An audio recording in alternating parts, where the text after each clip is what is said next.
वर्षांच्या शिक्षेची ही तरतूद आहे। तर सीजेपीचे शिष्टमंडळ आणि सरकारची बैठक सुरू आहे।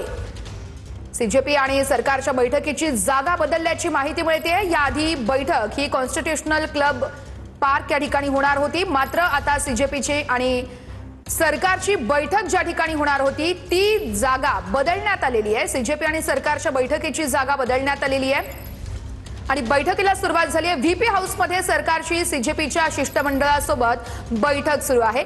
सीजेपीचे जे मेंबर आहेत ते या बैठकीला उपस्थित आहेत। सौरव दास देखील या ठिकाणी उपस्थित आहेत। तर धर्मेंद्र प्रधान यांच्या राजीनाम्यावरती तडजोड नाही, अभिजित दिपके यांची ही प्रतिक्रिया। धर्मेंद्र प्रधान यांच्या राजीनाम्यावरती सीजेपी अजूनही ठाम आहे। दिल्लीच्या व्हीपी हाऊसमध्ये सरकारची सीजेपीच्या शिष्टमंडळासोबत महत्त्वाची बैठक सुरू आहे। व्हीपी हाऊसमध्ये रूम नंबर 4004 या ठिकाणी बैठकीला सुरुवात झालेली आहे।